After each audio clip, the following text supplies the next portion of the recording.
ऐसा 5 हुकूमतें बनी हैं जी, पंजाब की, सिंध की, केपी की, बलूचिस्तान की और मरकज की जी। और ये तो बड़ी बहस सोशल मीडिया, मेन स्ट्रीम हर घर में ये बहस हो रही है, हर घर में ये बहस हो रही है कि मुद्दत पूरी करेंगी हुकूमतें या नहीं, कब तक चलेगी। लेकिन बदकिस्मती की बात यह है मुजम्मिल साहब कि मुझे बड़ा दुख होता है कि जब कोई भी शख्स ये बहस भी करता है। देखिए, जमहूरियत में इलेक्शन हो गए, चले आपका दुख अपनी जगह, नहीं इलेक्शन हो गए, 5 साल के लिए हुकूमतें आती है ना, तो क्या हमारा 5 साल के लिए नहीं आती, पार्लियामेंट 5 पार्लियामेंट 5, चलो इन हाउस चेंजेस आ जाए ना, ऑल दैट वो एक अलग कहानी है। लेकिन जमहूरियत के अंदर या जो हमारा निज़ाम है, पार्लिमानी निज़ाम, कोई भी हुकूमत या कोई भी इलेक्शन के बाद जो इलेक्टेड गवर्नमेंट आती है वो 5 साल के लिए आती है। कितनी इमेच्योर बात है कि अभी भी हमारी जमहूरियत इतनी तवाना नहीं हो सकी कि हमें कॉन्फिडेंस हो हम सबको कि यार हुकूमत बन गई, इलेक्शन हो गया, 5 साल अगली हुकूमत आएगी, ये पॉलिसीज़ बनाएगी, मुल्क को चलाएगी। आज भी इस मुल्क के अंदर हम ये बहस लेकर बैठे होते हैं, 2024 के अंदर भी हम ये बहस लेकर बैठे हुए हैं कि पी गवर्नमेंट टेन्योर कंप्लीट करेगी, सिंध कंप्लीट करेगी। चले सूबों पे तो ब्रेकडाउन पे बाद में आते हैं। सबसे बड़ा सवाल का निशान कि फेडरल गवर्नमेंट 5 साल पूरे करेगी।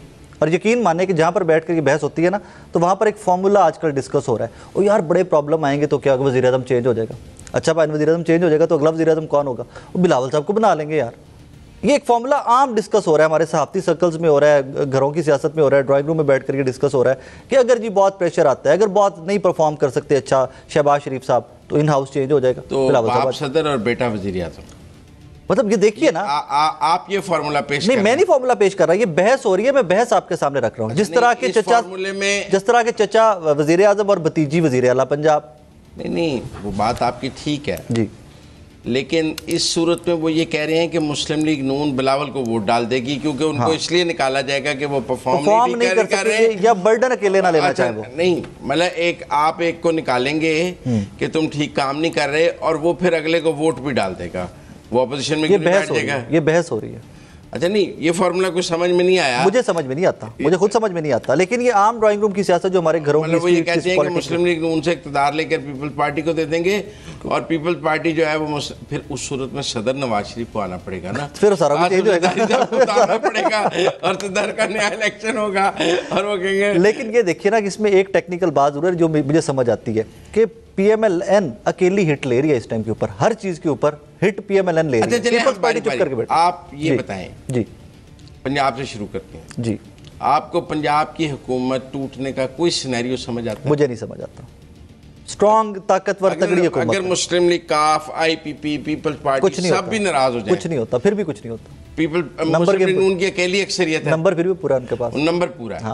अनलेस अंटिल कोई अनहोनी ना हो जाए कि फेडरल गवर्नमेंट के साथ। देखिए ना, वो तो एक हो गया ना कि अब अगर मुस्लिम लीग नून से कोई डिफेक्ट करके करेगा तो उसका वोट ही काउंट नहीं होगा, फिर इलेक्शन दोबारा हो जाएगा उसके बाद। अच्छा, नहीं वोट काउंट नहीं होगा तो सीट भी जाएगी ना, वो तो सीट नहीं, अदम एतमाद ही नहीं होगी, वोट काउंट होगा तो अदम एतमाद होगी ना। इसका मतलब अदम एतमाद नहीं हो सकती, पंजाब में तो नहीं हो सकती, नहीं हो सकती, सिंध में भी यही सिचुएशन है, सिंध में भी यही सिचुएशन। अच्छा, इसका मतलब है मरियम नवाज असेंबली तो नहीं तोड़ सकती कोई भी, लोगों ने परवेज लाई का हाल तो देख लिया।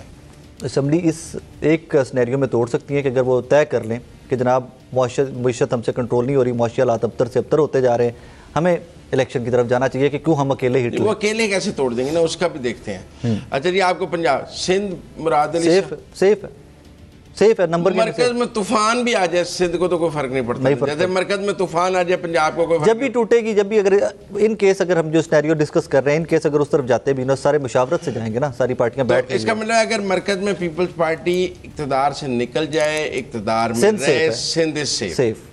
मुस्लिम लीग नून का मरकज में इक़्तिदार रहे या ना रहे, Punjab is safe, Punjab is safe. Yes, किसी तरह केपी है, मरकज में कुछ भी हो जाए केपी सेफ, बिल्कुल है ना। अनलेस अंटिल के एक वो जो वर्स्ट सिनेरियो देते हैं कि गवर्नर राज लग सकता है कि अगर वो बहुत कोऑपरेट नहीं करते एंड ऑल दैट, तो वो एक अलग से कहानी है। अच्छा, तो बलूचिस्तान थोड़ा वॉलेटाइल है, लेकिन थोड़ा सा वॉलेटाइल, लेकिन आज जो रिसेंटली हमारे प्रेसिडेंशियल इलेक्शन हुए उनमें जो आपने रिजल्ट देखा है वहाँ से तो लगता है बलूचिस्तान भी बहुत सेफ है। वहाँ से तो लगता है कि वहाँ पर भी कोई ऐसी फोर्स, कोई इस तरह की ऑपोजिशन नहीं बैठी कि गवर्नमेंट को हिला सके। सो प्रोविंशियल गवर्नमेंट तो तगड़ी एक सूरत है। क्या देखिए, बलूचिस्तान में 3 बड़ी पार्टियां हैं बलूचिस्तान असेंबली में, एक पीपल्स पार्टी, एक नून लीग और एक JUI। ऐसे ही है। वैसे JUIF के नंबर पीपल्स पार्टी और नून लीग से ज्यादा है, अकेले के।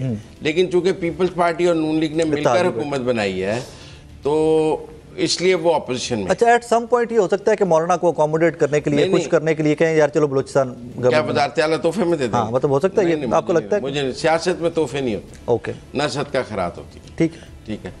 अब अगर मरकज़ की हुकूमत टूटती है और पीपल्स पार्टी और नून लीग का ब्रेकअप होता है तो बलूचिस्तान पे उसका इफेक्ट ये होगा कि पीपल्स पार्टी को या JUIF के साथ मिलना पड़ेगा या नून लीग को JUIF के साथ मिलना पड़ेगा। उस सूरत में आप बताएं पीपल्स पार्टी JUIF के साथ मिलेगी या नून लीग? ज़्यादा चांसेस या ज़्यादा एक्सेप्टेबल जो है पीपल्स पार्टी होगी मेरे नज़दीक मौलाना को।